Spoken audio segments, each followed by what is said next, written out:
तुर्की के अंदर इजराइल के जासूस गिरफ्तार हो गए हैं और तुर्की वाहिद मुल्क है जो इजराइल को सरेआम एक्सपोज करता है। बड़ी हिम्मत होती है मुल्कों के अंदर के इजरायली लॉबी को एक्सपोज करना और तुर्की वाहिद मुल्क है जो ये काम कर रहे हैं। और ये काम ऐसे वक्त में सरंजाम दिया गया जब सीरिया के अंदर इजराइल अपने लगातार जहाज भेज रहा है, वहां पर एयर स्ट्राइक्स कर रहा है और तुर्की के जो अहम ठिकाने हैं, अहम कंट्रोल शुदा इलाके हैं, उनको निशाना बना रहा है। अब तुर्की और इजराइल इस जासूस को लेकर सामने आ गए हैं और हो सकता है कि एक दूसरे को ये नुकसान भी पहुंचाए। मामलात क्या है, असल हकीकत क्या है, सभी चीजें आज की इस एक वीडियो के अंदर आपके साथ शेयर की जाएंगी। छोटी सी गुजारिश है कि इस वीडियो को लास्ट तक जरूर देखिए और हसनात टीवी को सब्सक्राइब कर लीजिए। अभी बात करते हैं कि तुर्की के अंदर इजराइल का एक जोड़ा आया, उसने सदारती महल की तस्वीर बनानी शुरू कर दी और ये नो ब्याहता जोड़ा था, यानी इनकी नई नई शादी हुई थी और ये तुर्की के अंदर विजिट करने के लिए आए थे। लेकिन जब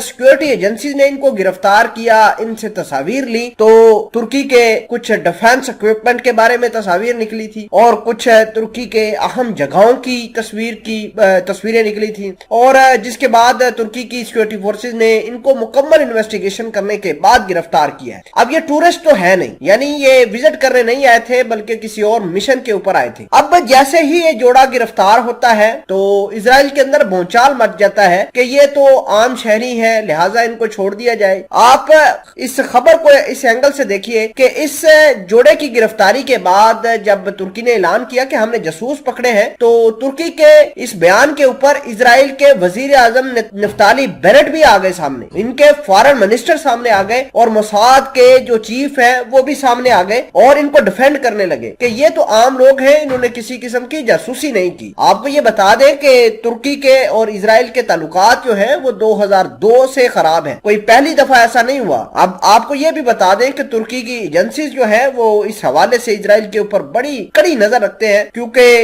इजराइल ये कहता है कि तुर्की जो है हमास को सपोर्ट करता है। हमास और अल कसाम जो फलस्तीनियों की तंजीम है, उनके अहम रहनुमा को फंडिंग भी तुर्की देता है, उनको घर भी मुहैया तुर्की ही करता है और जितने भी इजराइल के अंदर वांटेड इजराइल के जंगजू हैं वो तुर्की के अंदर बैठते हैं और तुर्की के अंदर बैठकर इजराइल के खिलाफ काम करते हैं। अपनी अल कसाम फोर्सेस को तुर्की के अंदर बैठकर ये लोग जो हैं वो इजराइल के खिलाफ ऑपरेट कराते हैं। तो हो सकता है कि ये तुर्की को नुकसान पहुंचाने की इजराइल ने एक अटेम्प्ट की हो, लेकिन वो बेनकाब हो गई है। अब अहम बात यह है कि ये जो दोनों मुमालक हैं, तुर्की और इजराइल, इनके अपने अपने इंटरेस्ट है सीरिया के अंदर और लगातार तुर्की भी अपने वेपन्स जो है सीरिया के अंदर भेज रहा है, वहां पर मुख्तलिफ किस्म के टारगेट्स को निशाना बना रहे हैं। इजराइल अपने हेलीकॉप्टर, अपने F-35, F-16 फाइटर जेट जो एडवांस हैं, ये लगातार गोलन हाइट्स के आसपास भेजता है और उन